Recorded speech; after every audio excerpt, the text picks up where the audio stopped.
ગોગડી કેટલો મસ્ત ઠંડો પવન આવે છે, એમ થાય કે આખો દી આઈ નહીં રહેવું. તો પણ રહી જાય ને આખો દી આઈ નહીં. જીગરભાઈ ને કેવું ટિફિન આઈ આપી જાય, તારે અહીં બેઠા બેઠા નકરી એ ઠંડો પવન ખાધા કરવાનો. તારા જીગરભાઈ એવા હાયરા રહ્યા ને કે મને અહીંયા ટિફિન દઈ જાય. તો પણ તને શરમ ન આવતી તું એવું કહેશો તે કે આખો દી અહીં બેઠું રહેવું? પણ હું કરું ગોગડી, ઘરે એટલો તપારો આવે છે ને આ ગરમીમાં, થોડું માથું દુખવા મળે, એટલો તપારો થાય. તને ખબર છે? અને આ કેટલી અત્યારે ગરમી પડે છે. અત્યારે 11 વાગ્યાથી 4 વાગ્યા લગી એમ થાય ઘરની બહાર જ નથી નીકળવું, ઘરમાંય નથી રહેવું એવું થાય. અમારે તો સ્લેબ વાળા રહ્યા એટલા તપે ને બપોર હોય છે કે એની વાત જ જવા દે.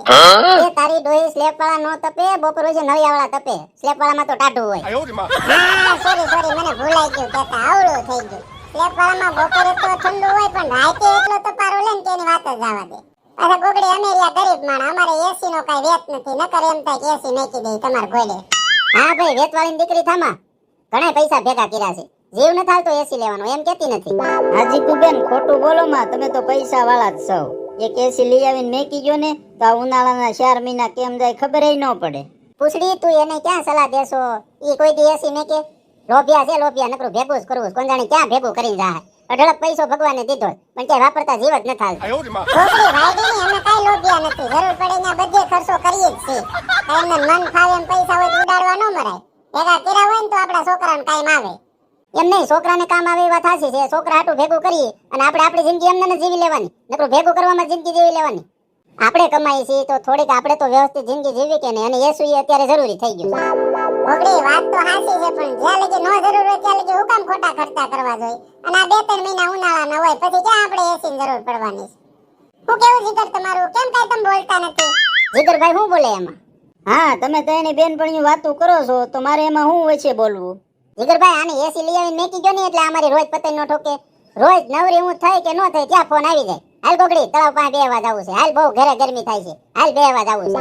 ગોગડી બેન મને દીમાં 2-3 વખત ફોન કરે હો, મને એમ કે હાલ તળાવે બેહવા, હાલ તળાવે બેહવા, પણ મારે ઘરનું કામ જ એટલું હોય ને ક્યારેક ક્યારેક નવરી થાવ તો આવું. એટલે જીગરભાઈ આને એક એસી લઈ ગયો ને તો અમારી પતંગ ઠોકતી બંધ થાય. હું કાંઈ ના નથી પાડતો, એને એસી લેવું હોય તો હું કાલે એસી લઈ આવું, પણ એ જ મને ના પાડે છે. લોભણીની તો છે, એમાં ઈ હું તમને કે એસી લેવાનું? તમે લઈ આવીને મેકી ગયો ની? હું કાંઈ એટલો બધો લોભ નથી કરતી, જ્યાં જરૂર પડે ત્યાં બધે પૈસા વાપરું છું.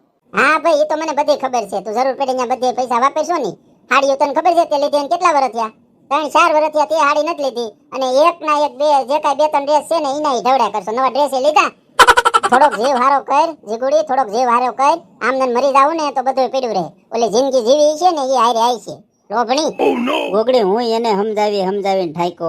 આ માણાની બાઈઓ કેવા નેવી હાડીઓ પહેરતી હોય, ડ્રેસ પહેરતા હોય, પણ એને મગજમાં જ નથી હાલતો, હસોડો રૂપિયો વાપરવાનો જીવ જ નથી હાલતો. કોણ જાણે કેવી થઈ છે કઈ ખબર નથી પડતી. નકર એને નથી કમાવા જવું, નથી હું ના પાડતો, નથી મારી ઘરેથી કોઈ ના પાડતા, પણ સમજતી જ નથી. જીગુડી આટલી બધી છૂટ જો મને ઘરેથી આપે ને તો હું હાડીઓના ડ્રેસના ઢગલા કરી દઉં. હાલી હાવ કેવી થઈ છો તું, થોડાક તો વાપર તારી હાટું. તારે પૈસા ભેગા કરીને જાવું છે ક્યાં એ નથી ખબર પડતી, અને કેટલો પૈસો તમને દીધો છે ભગવાને. થોડોક કાંઈક વાપર, પૈસો વાપર, અને પૈસો વાપરે છે ને કઈ ઘટી ન જાય. ભાઈ એમ તો હું વાપરું છું, જ્યાં જરૂર પડે ત્યાં હું બધે પૈસા વાપરું છું, હાવ ભેગા નથી કરતી. ગોગડી તને ખબર છે અમે દોસ્તાર હારે રખડવા ગમે ત્યાં ગયા હોય ને તે ઓલા મારા દોસ્તાર હોય મને એ જ કે, અને દોસ્તારની વહુ હોય એ જ કે તમે આ જીગુને કઈ કપડા બપડા હારા લઈ ગયો છો કે નહીં? એની હાટું મારે સાંભળવું પડે છે.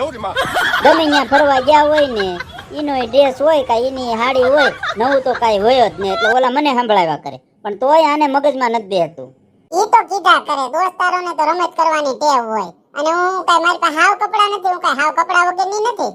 તો કેમ ઈ બધા તને એમ કે લઈ લે હાડી એમ? તારી પાસે હાડી હોય તો તી થોડા કહેવાના છે. ગોગડી ઈ બધી બાયો રે ને મારા દોસ્તારના ઘરના બધી બાયો, ઈ બધીની મેન્ટાલિટી એવી કે એક વખત કપડું પહેરવું ને ફરવા જઈને બીજી વખત નહીં પહેરવાનું. અને મને એમાં કાંઈ ફેર ન પડે, કદાચ 2-3 વખત નવું કપડું હોય ને 2-3 વખત પહેરવું હોય તો હું જવાનું કેતો તો. ઈ વાત હાચી છે જીગુ તારી, પણ ઓલું નથી કહેતા અતિ લોભ એ પાપનું મૂળ છે, અતિ લોભ ન કરાય. અને ગમે ત્યાં તમે રખડવા ગયા હોય, કદાચ 4-5 જોડી હારા કપડા હોય ને અલગ અલગ પહેર, તો અત્યારના સમયની સિસ્ટમ છે તમે ફોટા પાડો તો એક ના કપડામાં કેટલાક ફોટા તમે પાડી શકો. પછી બધી બાયું નો વાતો કરતી હોય ને તોય કરે કે આ જીગુડી છે ને હાવ એટલે હાવ લોભણી છે. આપણી શેરીમાં ગમી બાઈને તું પૂછ ને, તું ન હોય ને એટલે બધી બાયું એમ જ કે આ જીગુડી છે ને હાવ શીકણી છે. તો હાલીને આવતી હોય તો એમ કે જો શીકણી આવે, આવી તારી ઇજ્જત થઈ ગઈ છે, તને ખબર છે? ગોગડી બાયુને ઈ જ કામ છે, મારા તારી કરવાનું, કોકને ઉતેડ કરવાનું, એ સિવાય બીજું કાઈ બાયુને કામ છે? ભલે મારી વાતો કરે, મારે હું ફેર પડવાનો? ગાઈડ નું હારું મારું વાતો કરે ને તો મારા કોઈને વધે. ગોગડી એને સમજાયમાં આ બધું ભેં આગળ ભાગવત કરીને એવું થાય. તું ખોટું એની હારે મગજમારી કરીમાં એ કઈ નહીં સમજે. એ વાતે હાસી જીગરભાઈ, આ ભે આગળ ભાગવત કરી એવું થાય, એને કઈ ફેર તો પડે એમ નથી. અને તમારાથી વિશેષ તો એને કોણ સમજી શકે? તમે જો થાકી ગયા હોય તો અમે તો એને હું સમજાઈ શકીએ? હું સમજેલી છું, તમારે કોઈને મને કાઈ સમજાવવી પડે એમ નથી. મને એમ લાગે ને પૈસા વાપરવા છે ત્યાં હું વાપરું છું અને બિનજરૂરી કોઈ ખર્ચો હું નથી કરતી. એમાં હું કઈ લોભ નથી કરતી, એમાં હું કઈ શીખણાઈ નથી કરતી. એ તારે જે કરવું હોય કર, તારે વાપરવા હોય તોય ભલે, ન વાપરતોય ભલે. મારા બાપનું શું જવાનું? તારા પૈસા છે, તારી જિંદગી છે અને તારી ઇજ્જત છે. તારે જે કરવું હોય કઈ. એટલે તો કહું છું તમે હું કામ ખોટે ખોટી મને સલાહ આપો છો? અહીંયા ઠંડી ઠંડી હવા આવે છે આ તળાવના કાંઠે, તો હવા લઈને માઇન્ડ ફ્રેશ થાય ને એવી વાતો કરે. તમે બે હરખા છો, બે મને લઈને સમજાવવા મળ્યા. આ ગોગડી હવે આ વાત જ તું છે ને હકેલી લે. તું કદાચ એ જીગુ સામે સવાર ત્યાં હાન લગી તું એને સમજાવે ને તો એનામ કાંઈ ફેર નહીં પડે. ગાઈડની તું ગાંડી થઈ જાય. 100% સાચી વાત છે જીગરભાઈ તમારી. હવે મારે એને જિંદગીમાં ક્યારેય સમજાવી જ નથી. એ વાપરવા ભલે ન વાપરે તો કાઈ નહીં. એ બધી વાત સમજાવવાની રેવાઈ ગયો, પણ હવે તડકો કેદી ઓછો થાય? આ ઓલી જરૂર નહોતી તે આંબાલાલ પટેલ 15 દી કહેતા વરસાદ થાય ને માવઠું થાય. અત્યારે વરસાદની જરૂર છે તો અત્યારે ક્યાં વહી જાય, ક્યાં ખોવાઈ ગયા આંબાલાલ પટેલ? આ એટલી ગરમીમાં એકાદી આગાહી કરે તો વાતાવરણ નો ઠંડુ થઈ જાય? આ કેટલો તાપ પડે છે, થોડા માથા દુખવા મળે. વાડી હસોડા કામ નથી થતા, બહાર નીકળવું નથી થતું, એટલી ગરમી પડે છે. અને એમાં આંબાલાલ પટેલ હાવ ખોવાઈ ગયા. જે જરૂર નહીં હોય ને તે આવી છે. હાલો આટલા દિવસ ફૂલ વરસાદ પડવાનો છે, આ જગ્યાએ આટલો વરસાદ પડવાનો છે, અત્યારે જરૂર છે તો હાવ ખોવાઈ ગયા. એ જીગુડી બુદ્ધિની બારદાન. અત્યારે ઉનાળો છે ને ઉનાળામાં ગરમી જ પડે અને એમાં આંબાલાલ પટેલ નું કઈ ન હાલે કે ઉનાળામાં એ આગાહી કરે ને વરસાદ આવે. એ હવામાન ઉપર આગાહી કરે. એને એવું લાગે કે ભાઈ માવઠું થાય એમ છે ઉનાળામાં, તો એ આગાહી કરે. એમાં ખોવાઈ જવાની ક્યાં વાત રહી? હાવ બુદ્ધિ વગરની તો બુદ્ધિ વગરની જ રહી.